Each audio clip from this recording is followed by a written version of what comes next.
Welcome to the Hive podcast, a new 10-part series with me, Nathalie Nahai, exploring technology's impact on our personal, cultural and political lives. You can subscribe to the show on iTunes, SoundCloud and YouTube and join in the conversation with the hashtag HivePodcast. If you enjoy the show, please do give us a rating on iTunes as it helps spread the word and makes it easier for other people to also find this content. And now for the show.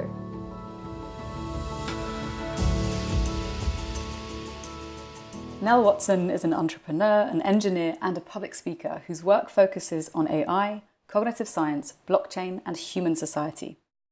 A member of the AI and robotics faculty at Singularity University, Nell is also a senior advisor to the Future Society at Harvard and serves as an advisory technologist to several accelerators, venture capital funds and startups, including the Lifeboat Foundation, which aims to protect humanity from existential risks that could end civilization as we know it, such as asteroid collisions or rogue artificial intelligence.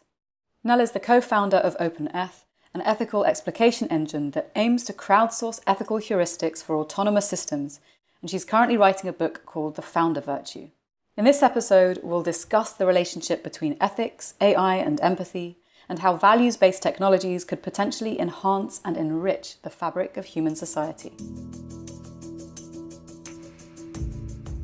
So, the last time we met was a couple of years ago when we were both speaking at the Next conference in Hamburg, which was really fun. And I remember being absolutely captivated by your talk on AI and empathy and your belief that technology could be leveraged to free us from some of the more sad or difficult aspects of being human. Can you maybe tell us a little bit about that? It's a big place to start. Yeah. Well, gosh, in the past few years, machine intelligence, AI, has really emerged as essentially a new utility that we can tap into at will. And just as electrification has changed our economy in the past, this new utility is going to reshape every single industry in our society.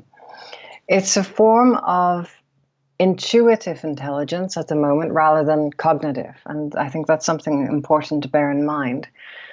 Essentially, these new forms of machine intelligence replicate anything that the human brain does in roughly 1 second or less of processing time. So it's sort of the fast mode of thinking.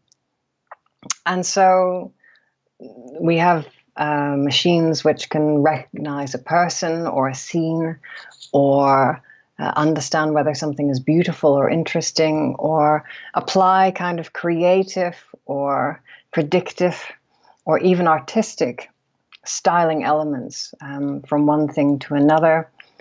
These kinds of fast ways of thinking can now be replicated by machines, arguably even better than human beings can do those tasks in many ways, and that we're starting to extend that out into things like piloting vehicles. Yeah, that's an area which gets a lot of traction, and it always comes up in conversation when I'm speaking to my tech friends, and the philosophers among them are very cagey about what it means and how one goes about coding for ethics and who gets to code it and what their frames of reference might be. And whether that applies or can ever apply to a universal group of people, as opposed to specific groups who might have different takes on what's ethical and what's not. What are your thoughts around that, and how do we code for ethics? Indeed, these are very, very difficult and very important questions. As machines are starting to become integrated into our society on ever deeper levels, and they are making decisions on our behalf, which relate to, for example, economic decisions, and perhaps in the 2020s, things based upon our beliefs and our values. It's very important that we are able to teach machines how to integrate into our society in ways that we would prefer and expect, but also to begin to act in ways which we can believe are safe and also which are more in line with our own values and our own core beliefs. There are some interesting algorithms out there for implementing different forms of ethical analysis for machines. But what we've learned from history is that algorithms are only a small portion of the essential ingredients for new machine intelligence developments. In many ways, a lot of the algorithms we use today to do things like translate our speech into text were developed maybe a quarter of a century ago or more. But it's only in the past few years that they've become deployable. And the real difference is data. Data is what really drives AI and makes it possible, makes it useful. If you think about it, even a very intelligent brain is only as good as the experiences that it has to draw upon. And in machine intelligence terms, we call these experiences data sets, right? So they're sets of different examples which help to provide virtual experience for AI. And a few years ago, there was a lady professor at Princeton, now at Stanford, called Fei-Fei Li. And she created this data set for machine intelligence called ImageNet. And it was all related to images of different objects like cats and buses and things like that. And at the time, few people understood the value of that data set. And yet, not only did the data set itself enable a lot of the developments that we've seen in the past few years in machine vision, but it also provided a rallying point. It was a way for people to benchmark their different approaches together, and it led to a very significant increase in the capabilities of that space in just a few years. I'm part of a group that would like to do something similar in the space of ethics, and so we're creating EthicsNet, a data set for machine intelligence algorithms. I know we've touched on this before in conversations that we've had, and the idea is hopefully to create something that we're all on board with. But how do you go about doing this when there's such, especially at this particular juncture in history, and recent history in particular, when there's such a fault line between people with perhaps more conservative values on one hand versus people with more liberal values, and some of the ethics that connect or dissect those groups? How do you bring people together to create an ethics that we can all agree upon? Indeed, these are quite challenging questions. I think it's very important to be as inclusive as possible, and for people to believe that their contributions are held and understood and are logged and have some influence in the system. Our approach so far is to try to map what's called descriptive ethics. So that's basically trying to understand the territory of different ethical intuitions and people's at first glance understanding or appreciation of an ethical situation. So I think it's very important that we can, over time, begin to map the things that we find in common, those areas of common ground.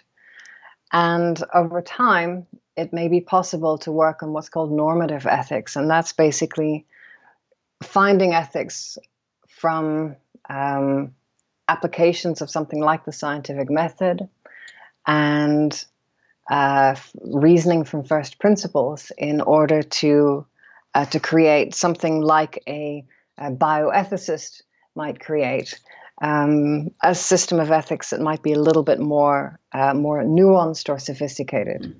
So basically map the sort of common garden human in his or her environment, wherever they happen to be in the world, and then further down the line, perhaps try and optimize that. That's the approach so far. There's a lot of variety in the contexts in which people make decisions, and in different contexts, they can look, at least from the outside, quite different.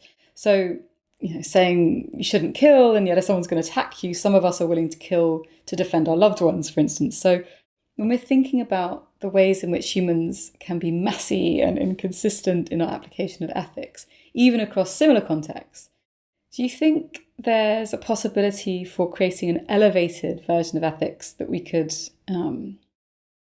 kind of, I suppose, draw upon to design machines that are more ethical than us? And then, they might decide to just take over society and make it better ethically? Or is that even a distinct possibility, do you think? Well, I think it definitely is possible to create a moral or ethical reasoning engine which is more sophisticated than the average human. Just as we've had developments in machine intelligence which are more sophisticated in certain ways than average human beings at a certain task.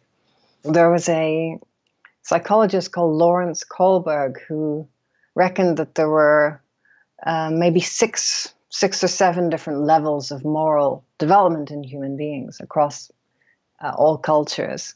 And it wasn't about what kind of decision somebody made, but rather the reasoning of why they made that particular decision. And throughout adult life, people might ideally develop their moral reasoning capabilities further and further. But Kohlberg reckoned that most human beings made it to about level 3 or 4 of the sort of 6 or possible 7 levels. And so there is potentially room for improvement. Now, over time, throughout history, we have developed new models of ethical reasoning. So you've got Jeremy Bentham and utilitarianism, or we've got Kant's categorical imperative and so forth. And it stands to reason that there may be further forms of ethical reasoning that we haven't discovered yet, and elements of different moral reasoning capabilities might be woven together algorithmically, so that one algorithm can take into account all of these different potential nuances. So, yes, I think it is quite possible for machine intelligence to discover methods of moral reasoning, or methods of moral strategy, shall we say, which human beings have not yet discovered or uncovered. And one telling example of this is the AlphaGo system by DeepMind, which created new strategies for playing Go that no human player had ever demonstrated before. And people observing the game thought, oh dear, the system's gone haywire, it's gone wrong, it's doing something rogue and obviously a bit foolish, and then it won. That's such a classic human response. Yes, this is very silly. What a load of nonsense. It proved to be correct. Oh dear. And so we might, in fact, find something similar with machines being able to reason about different ethical understandings in ways that human beings find challenging. And I think some people might have an epiphany and think, oh my goodness, now I understand things in a whole new light. I think most human beings might not. And I think that could indeed potentially cause a bit of a schism in society, where some people decide to update their beliefs, and others would prefer to keep theirs as they are. Thank you very much. And I think one of the greatest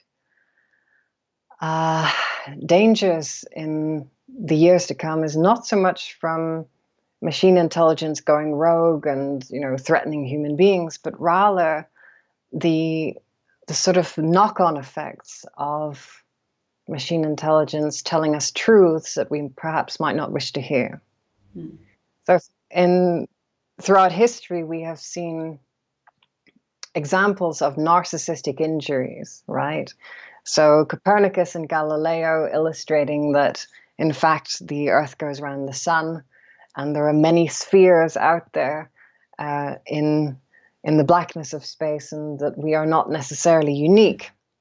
And this, of course, went against many of the the religious teachings of the time, and I think that led directly to things like the Protestant Reformation a little bit later.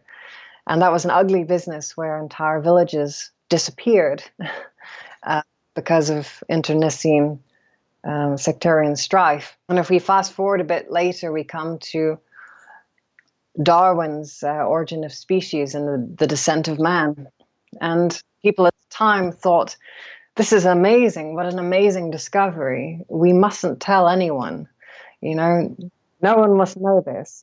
And around the same time, a little later, Nietzsche warned that God is dead and we have killed him, and a time of nihilism would be approaching. That was quite telling because we had the Great War and its inevitable sequel, and the carnage of state totalitarianism throughout the 20th century. And so it seems as if every time humanity has a narcissistic injury, we don't necessarily respond to it very well, and we tend to lash out and look for comfort in any way that we can. And so my fear, therefore, is not so much for machines, but rather how human beings might react to them, and how we might react to the magic mirror on the wall telling us that we're not necessarily the most beautiful in the land. Yeah, I think there's a lot to that. I wonder if we're creating things that are ethical or that are able to understand the needs and drives of humanity, what that means for us in terms of the existing structures that are built in such a way that they allow people who are perhaps less ethical to flourish. So if we're thinking about entire institutions that are set up to, I don't know, like prop up or allow such dynamics, for instance, the banking system and how horrifically poorly that went the last few years since 2008. The systems like that, it seems to me, could do with a real ethical overhaul. But what would happen if suddenly the machines we're using to, for instance, make microtransactions, to change the way we trade, if suddenly those machines grew a conscience? I mean, I'm talking about it in a slightly more emergent consciousness frame of mind, which I'm sure is probably not that possible. But what do you think it would do to the structure of society? I mean, is this even possible, or am I just going off on some weird sci-fi fantasy? No, I completely agree. Actually, I think that is where we're heading. Good governance that actually tries to govern and govern well, rather than just propelling itself forward for the next incumbent. Good governance is the management and accounting of externalities, basically understanding who did what to what other person and when and how, and then attempting to have some sort of justice for those externalities. So we've seen the first industrial revolution, which is all about motive power and replacing our brawn. And we've seen the informational revolution, which is about augmenting our brains and our memories and our ability to share information. I think that the convergence of AI, blockchain, and this emerging domain of machine ethics together might create a third revolution, a sort of techno-social, psychosocial, ethical revolution built upon these new social technologies which are able to account for externalities in ways which are a lot more sophisticated than we currently have today. So today, when somebody does something, you attempt to prosecute them or fine them after the fact. But this is quite inefficient. And by uniting ethics and economics, it might be possible to have a sort of an upfront tax or an accounting of externalities as one does them. So your ethical decisions would reflect a form of economic reality, that it would essentially pay to manage one's externalities a little bit better. And we see elements of this today in, for example, schemes whereby one pays for the amount of non-recyclable rubbish that one creates, but not recyclables, those sorts of things. And I think that there are tremendous opportunities coming up over the next 10 to 20 years for these new social technologies to really revolutionize our society and create a new layer of accountability within the free market system. And I think those two things together ought to go very, very nicely. I agree. My main concern is, and I wonder what you think about this, who's going to create this layer?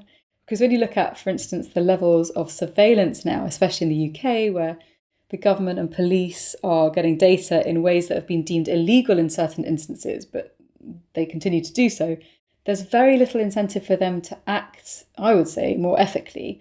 And yet there's still an aspect of using machines to create a society which, in their view, is more just because it enables people to be tracked more easily, etc. And yet I think that many people would argue against that point. I think it's sort of a roundabout way of saying that many people don't trust the government to do that kind of thing. Many of us don't trust the corporations to do that kind of thing because, the incentives just simply aren't aligned. Who will do it? Because it does actually sound like a great idea. Yes.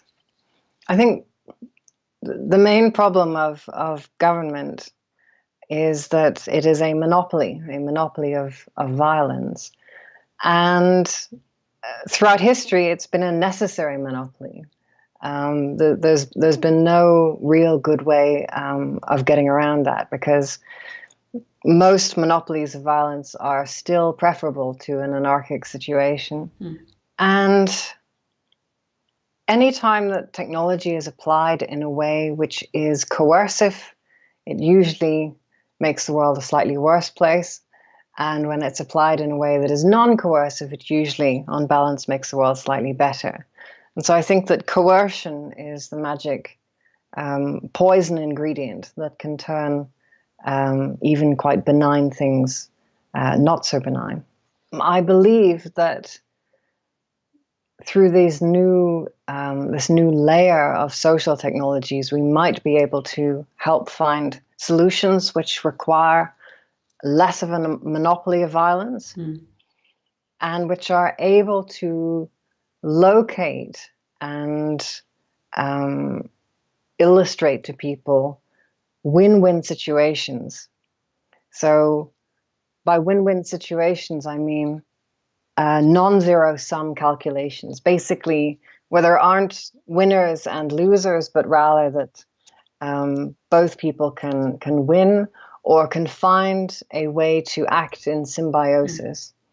And this is something we sometimes find in nature, and it's a beautiful example when we see symbiosis at work, different organisms working together for their mutual benefit. And I think that these new social technologies have an opportunity to reshape our society further in that direction. Well, I think you're probably one of the most optimistic and informed voices that I've encountered in this kind of arena, so that makes me hopeful. One of the areas maybe that you can help us have a bit more hope about is one that gets talked about a lot in the press and in the media, and that's kind of been around for a while. And for some, this is a much more pressing concern. So, the automation of jobs and what it means not just for the workforce and the effects it might have on the distribution of wealth, but also on the ways in which we live and derive meaning from our lives, which is a bit more of a philosophical perspective again. I'm kind of curious to ask what trajectory you think we're on. Do you think it may be that we end up instating a universal basic income? Do you think we'll know what to do with free time if we have it? Or will society continue to split with wealthy people getting wealthier and those who are in the tech business kind of soaring above into an elite society and leaving the rest of us behind? What do you think is likely to happen and unfold in the next 10 or 20 years? Really, really, really good questions. Well, let's see. Certainly, having a role within society is something that's incredibly important. And a lot of people derive a great deal of status and a great deal of meaning from their jobs within society, and the job basically reflects a lot of their role within society and within the family as a carer, as a provider, etc. In many parts of the world today, we're seeing what's been described as the opioid crisis, and this is something that's only getting worse and worse. Now, the root cause of this is essentially disconnection and people feeling less connected with their communities and with people around them. And sometimes it's okay to be a sort of rugged individualist on your own if you're doing okay. But if it seems as if life is getting harder and harder and opportunities are slipping by, that's when people really start to despair, when they have community around them. I think there may be opportunities for machine intelligence to help provide people with meaningful companionship and connection where they otherwise may not have it. It may not be ideal, of course. Having connection with other human beings is a very nice thing, but perfect is the enemy of good. Now, statistically, back in the 1980s, most of us would report that we had about 3 or 4 close friends. And today, many people report that they only have 1 or perhaps 0 close friends in their lives. Wow. And particularly as people get older, particularly as they, if they live in more of a rural environment, it can be quite difficult to maintain meaningful connection with others, especially during those dark nights of the soul. And so we're starting to see things like robot pets for older people. There's a company called Joy for All. It's a division of Hasbro, and they make a robot cat for $99. And it's not so sophisticated at the moment, but in years to come, these kinds of systems are going to get a lot better at providing increasingly meaningful connection for human beings. And there are systems such as SimSensei by the US Naval Department of Veteran Affairs, which was developed to help treat post-traumatic stress disorder. Wow. And these systems are very, very sophisticated at really getting under someone's skin to really understand from people's breathing, from how they're leaning in and out, the prosody of the speech, that sort of thing, what's really going on in people's heads.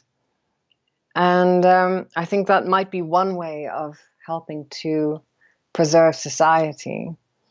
Of course, it is very important to have the resources required as well to live a life worth living. And there's a lot of discussion of things like universal basic income. So far as I can tell, I'm not convinced that universal basic income is, in terms of taxation and spending by government, I don't think that's a good idea. Basically, it doesn't seem thermodynamically appropriate. I don't think it's possible to tax enough people that you can provide a universal basic income to people. And I've seen a lot of calculations, but in practice, there's so much wastage in these kinds of government systems that I don't think it's feasible. However, there is an opportunity that not many people are aware of. So it's possible to basically have a robot business. There are entities called distributed autonomous organizations, which are a little bit like a robot business. They have some automation at the core, and they maybe have some humans at the edges doing different tasks. And essentially, it's a little bit like HAL 9000 having bitcoins. And so HAL can pay its own server fees, but it can also hire humans to go and do work for it. Oh my gosh, that's a whole other way of looking at the economics in the workforce. Yes. So basically your boss would be a HAL. In a sense, yes, but perhaps also guided by sort of consensus from other human beings working for that entity, perhaps as well. But there are many examples of companies like Newman's Own, right? It's a brand of mayonnaise and Thousand Island dressing created by the actor, late actor Paul Newman. And all the profits of that company go to charity. Now, if it's possible to spawn a robot business which can trade, create value, create products, and as a hybrid of human and machine activity, therefore, it may be possible to spawn a lot of these kinds of social welfare businesses, if you will. And that might be one way of actually providing a form of universal basic income to a lot of people, basically creating robot businesses that give their profits as dividends out to the community. And we have some fantastic examples of the free and open source software community creating amazing bounty for the world. So these are people that slave away in their bedrooms and basements and create all kinds of amazing protocols upon which the internet runs, right? So all of our internet protocols, operating systems like Linux and Android and its various versions, and the web server architecture, but basically everything that our world runs on in many ways has been created by this community. And yet there is still room in the world for proprietary protocols, proprietary software, you know? Just because there's something that's free doesn't mean that is a sort of automatic default monopoly. So there are lots of ways for free stuff and social ventures to compete in a world of corporations as well, and for everyone to have their own different economic niche. And so I think that many of the values of the free and open source software movement are going to translate into the creation of these kinds of robot businesses. And I think that is ultimately where we're going to get some form of universal basic income, not from the government, but actually from these robot businesses. That actually sounds a lot more democratic. It's something that people could create from the ground up or in communities and collaborations, as opposed to having something that's enforced from the top down. Indeed, less coercive and more about community and cooperation and participation. So we're coming towards the end of our chat, but I have 3 questions that I'd like to bring to you. The first is, which is your greatest concern with the future of technology and ethics and humanity that you see at this point in time? Well, as I mentioned a little bit earlier, I'm more concerned about human reaction to machines than machines themselves. We have a lot of examples in history of humans going haywire, but not so many examples of machines going haywire. But one thing I would like to see more of is positive science fiction, because what we encode in our fiction in many ways has a habit of coming true. Yeah, we seem to create our own reality. Yes, because our fiction, our stories in total create our culture, and our culture creates us. I have this theory that human beings are in fact a form of AI in a sense. We are created by our culture, a cultural data set, which is fed into this monkey mind. And so on top of the monkey mind is this layer of this sort of strange biological AI that's created out of that cultural data set. And so we got to be careful what goes into our cultural data set, because that becomes our destiny. And so I would very much like to see science fiction like we used to have back in the 50s and 60s, which was much more optimistic and much more about creating a world that is a little bit more optimistic and more utopian. And I think there is danger in only paying attention to the worst possible outcomes, because it's kind of like when you're riding a bicycle and there's an obstacle ahead. Don't look at the obstacle. Look where you want to be going, right? And allow the bicycle to take you in that direction, right? Don't look at the bad thing. Otherwise, it'll tend to ensnare one. Yeah, there's definitely something to be said for keeping these obstacles in peripheral vision and keeping a straight gaze for where you want to be going. Indeed. Maybe it's time to create like a competition to get the best science fiction writers to create something that they wish to inhabit, something for the future that could be an interesting way of getting it into a wider audience. Indeed, I would love to see that. Okay, so a source of connected question. What is your greatest hope for the future? My greatest hope for the future is our leveraging of these new technologies to develop societies which are more kind, which are more fair, more inclusive, and that we can develop systems and organizations which are less traumatic to human beings. Because trauma is the thing that makes our monkey minds go wrong. And that creates humans that are less rational and less capable of acting in good moral agency. And so I'd like to see a kinder, gentler, and more fair society. And I believe that we have an opportunity to create that through things like AI, blockchain, and machine ethics in the years to come. So if you could give people maybe one action that they can take today to contribute to or fight for this future, what would that be? I invite people to open up conversations about these aspects of society, and to think about how they would like to see society in the years to come. What would be the nicest possible thing that we could shoot for, and then figure out how to work back from there. And I also invite people to start joining the conversation at ethicsnet.com and come and create this data set along with other people all across the world, and make sure that your voice is counted in creating this kind of data set for machines.